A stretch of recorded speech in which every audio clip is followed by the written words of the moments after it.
Couple of days ahead of the NHL entry draft, Ryan Rishaug alongside Craig Button here in Vegas. Looking forward to checking out that Sphere when we get a chance. Craig, should be pretty cool. All eyes on Brad Treliving and the Toronto Maple Leafs right now. Mitch Marner. That playoff performance really sparked a massive dialogue in and around the Maple Leafs. Many want him traded. Some think just sign him. Not easy to do in terms of the trade. He's got the no move. If you're Brad Treliving and your hands are on this wheel, what's the most practical way to handle it? I love the word practical because I think you have to bring that in to the equation. Certainly the consternation surrounding Mitch Marner's playoff performance is right there. It's on public display. But Mitch Marner's been a first-team All-Star right wing, a Selke Trophy finalist. He's a very good player, a very strong player in the National Hockey League. Trying to get value back for Mitch Marner is incredibly difficult because, number one, he controls all the moves with respect to his no-move clause, and he's a pending free agent next summer. So what that contract will look like. So when you use the word practical, I think for Brad Treliving, unless the sole objective is to create cap space, I think you have to look at sitting down with Mitch Marner and trying to find a contract that makes sense for Mitch Marner and try to finesse it in this regard, Ryan. See if you can say to Mitch Marner and present to him, listen, we're going to give you your contract and we're going to try to support you and build this team because we know how good you are. But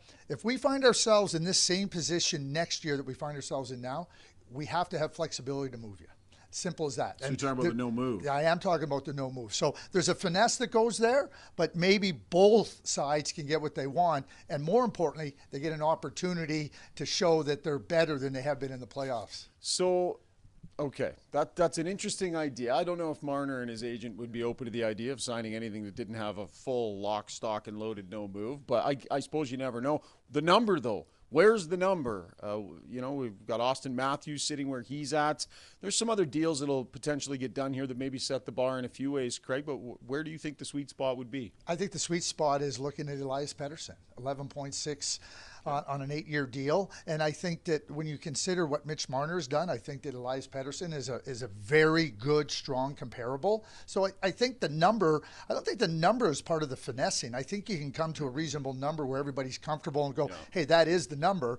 I think that you point out, not that Mitch Marner's camp would be really fully open to giving that flexibility to Brad Treliving, but something to approach and see where it would go. Instead of saying, hey, Mitch, we need you to waive your no move right now, which creates, I think, more friction than what you would like. As frustrating as his performance was for Leaf fans in the playoffs this year, still point-a-game producer in the playoffs in 2 of the last 3 years. But here's the logic. If you trade Mitch Marner, you rob from Peter to pay Paul, rob from the embarrassment of riches up front to bolster the blue line a little bit. Is that not the step that Brad Treliving needs to figure out how to take this organization through? Bolstering the blue line if it means watering them down a little up front, fundamentally. Absolutely, Ryan. You watched the impact that Matthias Ekholm had in Edmonton for not just the blue line, but for the entire team. And you look at where the Toronto Maple Leafs find themselves. I know there's a lot of talk about goaltending, finding number 1 goal. They scored 1 goal in Game 7 versus the Boston Bruins. I don't think goaltending was the issue. The blue line needs to be better balanced. They need a blend of not only defending, but being able to get the puck up the ice to those good forwards. And to me, unless that blue line improves, they're not going to have success. So that, to me, has to be priority 1.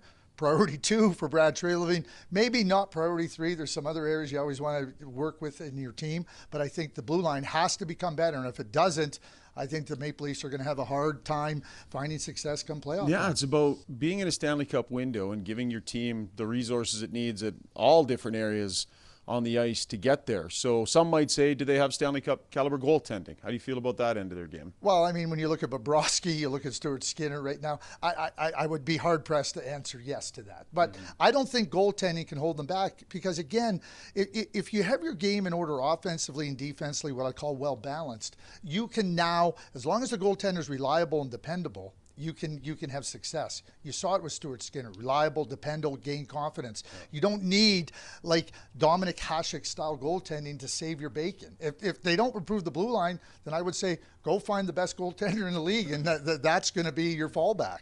Well, Brad Treliving has been comfortable wheeling and dealing at the draft before, especially on his blue line. He's pulled a couple of big deals over his years as general manager, particularly in Calgary there. It was the Dougie Hamilton trade we saw. He did a Noah Hannafin deal as well. So showing up at the draft with the idea to bolster the blue line, nothing new for Brad Treliving, but he's got a couple of big ones, Marner front and center, to deal with first up front.